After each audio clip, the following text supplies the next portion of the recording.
Welcome to the deep dive, where we take the densest topics and really try to cut right to the core of what you need to know. Today, we're navigating a disease where the heart itself becomes the ultimate battlefield: infective endocarditis, i.e. for short. It's truly one of medicine's most urgent, and I have to say sometimes most deceptive, infections.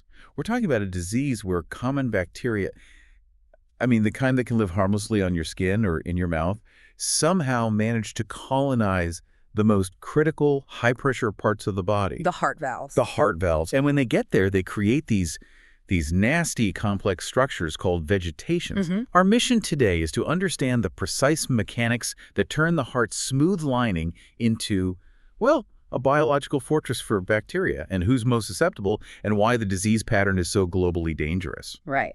And fundamentally, a vegetation is this ever-growing, kind of menacing mix of fibrin, platelets, and assault on the core of the cardiovascular system.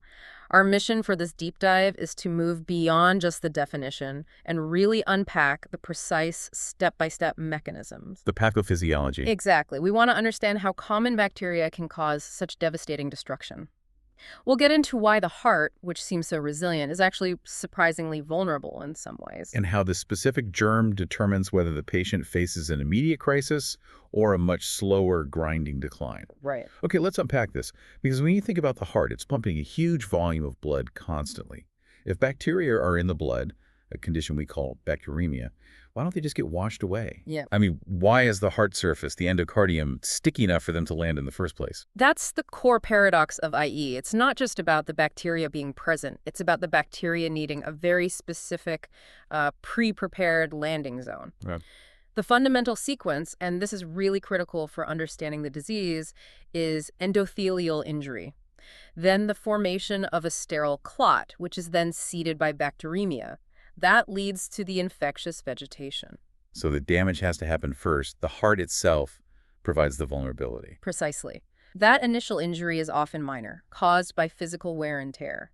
You can imagine turbulent, high-velocity blood flow repeatedly striking a valve surface. Over and over. Over time, that friction damages the smooth lining of the endocardium.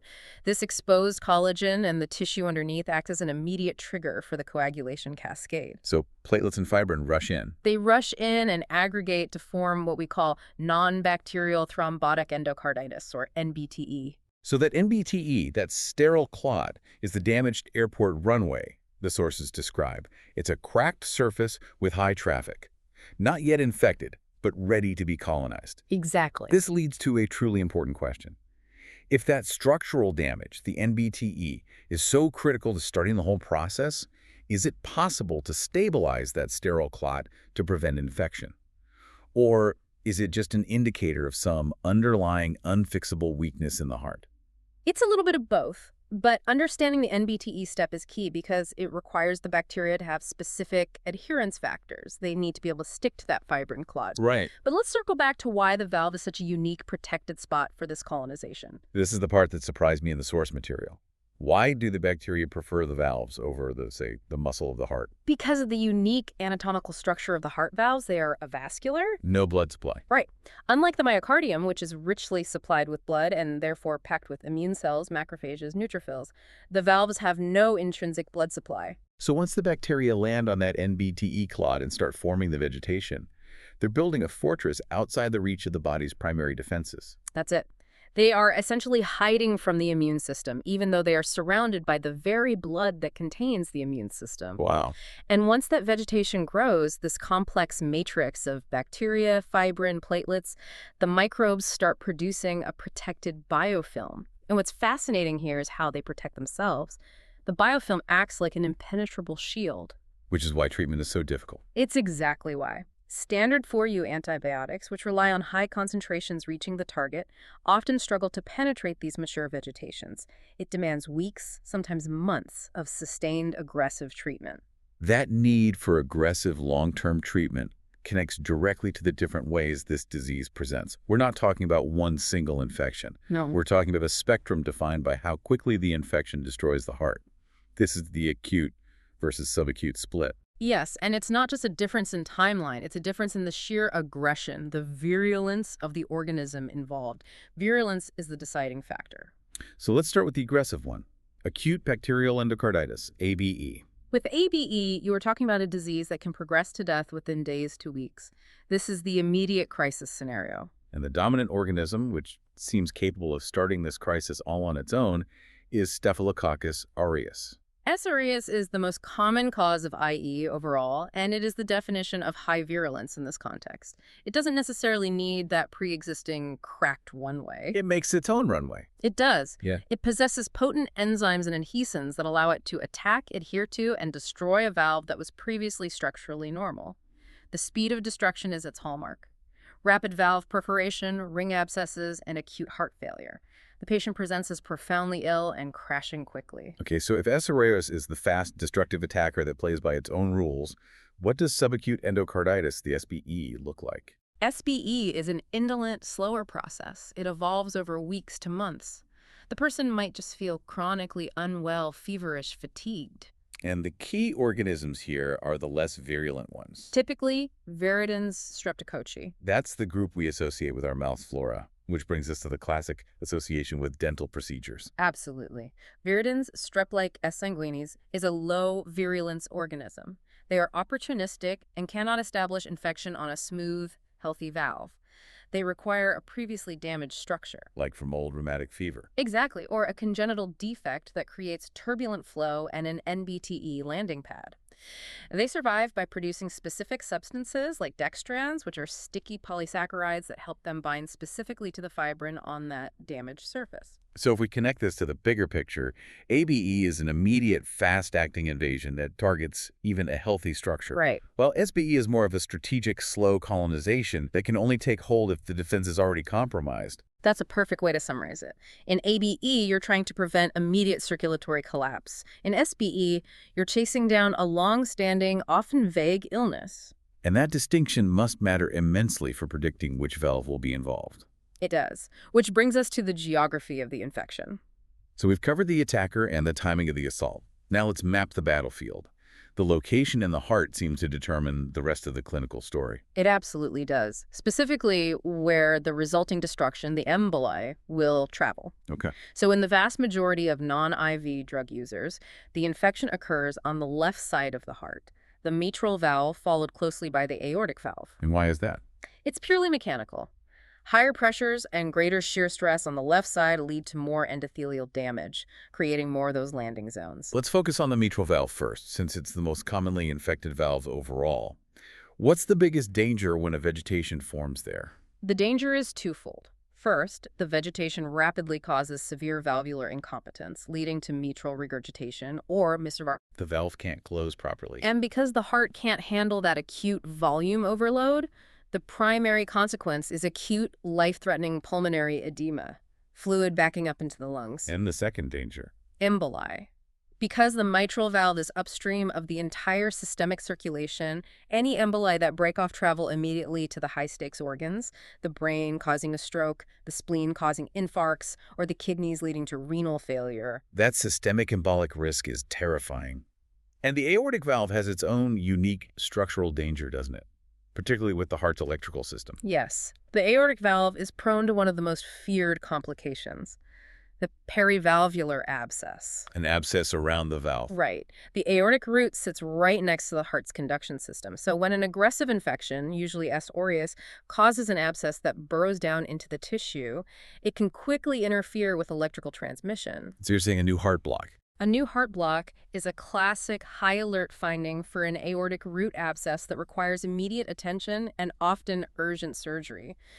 It's a race against complete electrical failure. Here's where it gets really interesting, because the rules change entirely when we look at the right side of the heart. They do. Instead of emboli traveling to the brain, they go straight to the lungs. That takes us directly to the tricuspid valve, the classic location for right-sided IE. And the key factor here is the method of bacterial entry. Which is almost exclusively associated with IV drug use. Correct. When someone injects drugs, they are directly inoculating skin flora again, often Staphylococcus aureus because it's so common on the skin, into the venous system. And that blood hits the tricuspid valve before anything else. Exactly. So the tricuspid valve is infected first and hard, and since the right heart's job is to pump blood to the lungs, the resulting vegetations cause septic pulmonary emboli. The little clumps of infected debris. little clumps that lodge in the lungs. So clinically, you see the patient presenting with pneumonia-like symptoms, sometimes with cavitating nodules on a chest x-ray instead of a systemic stroke. That shift in symptoms is just crucial for diagnosis. And for those listening, the tricuspid regurgitation murmur has that famous, unique characteristic. It does. The holosystolic murmur of tricuspid regurgitation uniquely increases in intensity with inspiration. The Carvalho sign. Carvalho sign. When you breathe in, the pressure in your chest drops, increasing venous return to the right heart, which amplifies the turbulent flow and, therefore, the murmur. It's a very specific physical exam finding. And if that complexity wasn't enough, we also have to consider prosthetic valves. These introduce not just new risk, but two very distinct timeframes for infection. Prosthetic valves are prime targets. They're non-biological surfaces that facilitate superb biofilm formation. And the timing after surgery tells us exactly what kind of bacteria we should be looking for. So if the infection happens quickly, say within the first 2 months, That's early prosthetic valve endocarditis, or PVE. It's almost always due to contamination during the surgical procedure itself. The organisms are often low-virulent skin contaminants that are great at forming biofilms. like Staphylococcus epidermidis. Staph epidermidis primarily, and sometimes S. aureus. These are really tough infections to clear because S. epidermidis biofilms are notoriously strong. Whereas late PDE after 60 days behaves more like a normal infection. Yes. Late PVE is typically seeded hematogenously from a dental infection, a UTI, an infection somewhere else. The organisms are the same ones that cause native valve endocarditis, like viridin strep. But the risk must be higher with a prosthetic valve. Astronomically high risk of valve dehiscence, which means the valve ring actually tears away from the tissue it was sutured into. It's sometimes described on imaging as a rocking valve. And that means... It almost always means urgent reoperation. Let's move to the clinical aftermath and the tools we use to confirm the diagnosis. Subacute IE allows time for the immune system to launch a response, giving us those classic, visually striking peripheral signs. They are memorable, these signs, because they illustrate the body's systemic reaction. But remember, acute IE may progress too quickly for these to even appear. We can divide them based on their cause, right? Emboli versus immune response. Correct. The embolic signs are the Janeway lesions. These are macules on the palms or soles, and the critical point is that they are painless. Just little microemboli. Exactly. In contrast, the immune-mediated signs are often characterized by pain. The classic example is the Osler nodes. These are the painful ones. Exquisitely painful nodules, typically on the fingertips or toes, caused by the deposition of immune complexes. We often use the mnemonic, Osler equals ouch. And the immune system also targets the eyes and the nail beds. Right. We look for Roth spots, which are retinal hemorrhages with pale centers, also from immune complexes, and splinter hemorrhages, those linear marks under the nail bed, which can be caused by microemboli. All of these are helpful clues, but they're not definitive, these deep dives. Yeah. Okay, so diagnosis. If we're suspecting this continuous bacteremia, the absolute gold standard and the first major Duke criterion has to be a positive blood culture. It is the most important step. And the process of drawing the blood is, well, it's everything. The sources are so specific about the rules because if you mess up the sample, you risk missing the whole diagnosis. So what's the first rule, the most critical timing rule? Cultures must be drawn before any antibiotics, period. If the patient is critically ill, you draw them immediately, of course, but the priority is to get that sample before you start therapy, or you're just going to get a false negative. And here's something that I think trips up clinicians everywhere. Where do you draw from? If a patient has a central line, isn't that just easier? It's easier, but it's a disaster for contamination. The sources are emphatic. Blood must come from peripheral venipuncture only. You never, ever draw from an existing central line or a peripheral IV unless you are specifically looking for a catheter infection. That's a huge clarity point. So wait, if IE causes continuous bacteremia, why do you need multiple samples? Wouldn't just one be enough to catch it? That's a great question. And it's because you have to prove it's persistent and continuous. To do that, you need 3 separate sets. And each set is 1 aerobic and 1 anaerobic bottle. And there's a strict timing for that too. Yes. Those 3 sets have to be drawn 30 to 60 minutes apart, ideally over a 90-minute window. That timing is what confirms the continuous nature of the infection. Okay, so let's say we do all that perfectly. The cultures grow. Which bugs actually count as a major Duke criterion? You're looking for the usual suspects. Staphylococcus aureus is a huge one, often causes really acute destructive IE. Then you have Veron's streptococci, which you often see linked to, like dental procedures. It's more of a subacute picture. And what about the one that means the patient needs a full GI workup? Ah, the classic buzzword. That's Streptococcus bovis, or the newer name, S. galolyticus.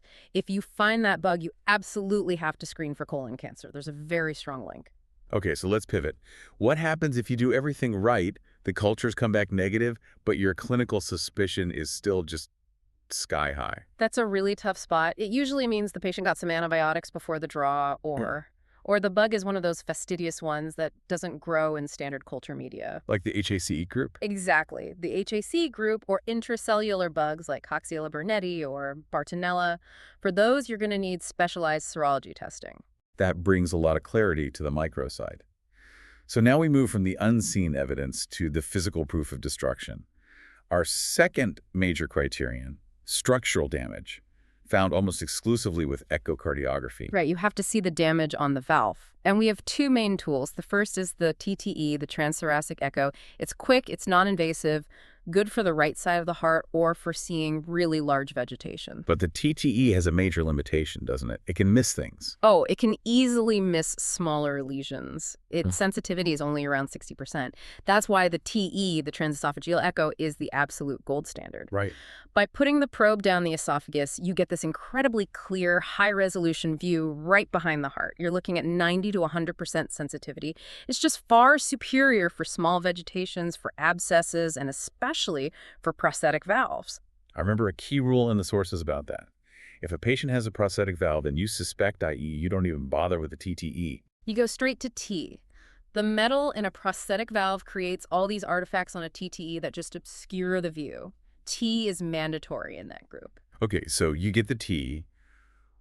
What does it have to show to count as a major criterion? What are the specific findings that scream active IE? The list is all about new pathology. First, a definitive vegetation. That's an oscillating, wiggly mass attached to the valve. Second, an abscess, which you'll see as an echolucent area, a pocket of pus around the valve ring. And the abscess has that signature clinical sign that suggests it's spreading, right? Absolutely. If you see an abscess, particularly an aortic root abscess, you need to look at the ECG for a new AV block. That's a huge red flag that the infection is invading the heart's conduction system. A new conduction block plus fever is the red zone. What are the other two major findings? The third is a new partial dehiscence of a prosthetic valve. This is a really unique finding, often described as a pathognomonic rocking motion of the whole valve apparatus. It means the sutures are failing. Wow. And finally, and this is crucial, new valvular regurgitation. And the emphasis there is on new. What if a patient has a known bad murmur and it just sounds a little worse? Does that count? It does not. That's a critical point. It has to be a newly diagnosed severe regurgitation. Worsening of a chronic murmur is supportive, sure, but it does not fulfill a major criterion. It's not evidence of new acute destruction. That distinction is the heart of it all. So we know what's major. What about the things that are just suggestive? Things like old healed vegetations, maybe some simple valve thickening, mild pre-existing regurgitation. They suggest risk, but they are not evidence of acute ongoing disease. So not major criteria. Which brings us to our final piece, putting the whole picture together. A definite IE diagnosis is what, 2 major criteria or 1 major and 3 minor? Exactly. 2 major or 1 major plus 3 minor or 5 minor criteria. And those minor criteria capture all those fascinating systemic signs that often made you suspect IE in the first place. Right, they fill in the gaps. They do. Beyond just predisposition and a fever over 38 Celsius, they're grouped into vascular and immunologic phenomena, which tells you a lot about what the disease is doing to the body. Let's start with vascular. These are basically bits of the vegetation breaking off and causing trouble elsewhere. Exactly. They're embolic events. The classic one is the Janeway lesion. These are painless, flat, reddish spots on the palms and soles, just tiny microemboli. You also see things like splinter hemorrhages under the nails or even a stroke from a larger embolus. So how do you distinguish those from the immunologic signs? The immunologic phenomena aren't caused by emboli, but by the deposition of immune complexes, these clumps of antibodies and antigens that get stuck in tissues. And the key example here is the Osler node. And the difference is something you can feel. Literally, osler nodes are painful. They're tender little nodules on the finger and toe pads. That pain is the immune system's reaction. You also see Roth spots in the eyes, a positive rheumatoid factor, and even a type of kidney damage called glomerulonephritis. This really helps you understand that the diagnosis isn't just one test. It's this integration of a fever, a painful nodule on a toe, and a very specific finding on an echo. And that leads to these high-yield clinical patterns you have to recognize. If a patient presents with a stroke plus a fever, you must think, i.e., that stroke is an embolus until proven otherwise. We already mentioned the new conduction block plus fever. Perivalvular abscess until you've ruled it out. And what's the outcome we're all racing to prevent? What's the most common cause of death for these patients? You know, despite all the drama of strokes and emboli, the most common cause of death in infective endocarditis is heart failure. It's from the acute catastrophic destruction of the valve, which leads to severe regurgitation and the heart just failing. And what about the general lab work, things like ESR and CRP? They're supportive, but they're never diagnostic on their own. You'll see high inflammatory markers, maybe a normocytic anemia of chronic disease. They just point you in the right direction. They don't fulfill any criteria by themselves. This deep dive has really shown that diagnosing IE is all about meticulous process. It demands that ultra-precise blood sampling and the expert eye to spot new destructive changes on a TE. That's the whole thing. The nonspecific symptoms, the fever, the anemia, they only hint at the problem. The diagnosis hinges entirely on finding that specific persistent bug in the blood or seeing that clear, new structural damage on the valve. And successfully at executing that process, getting those 3 sets of peripheral cultures right, that's often what a patient's entire outcome turns on. It absolutely is. It certainly is. We learned that these very common bacteria, viridin strep from a simple dental procedure or S. bovis linked to colon cancer, can lead to this profound catastrophic heart pathology. And given that clear link between distant bacterial activity and major damage to the heart, it raises an important question for you, the learner. What other seemingly harmless or remote infections, maybe chronic gum disease or a persistent skin issue, might be quietly acting as the seeding ground, predisposing us to serious cardiovascular issues that we haven't yet fully appreciated? Something to think about.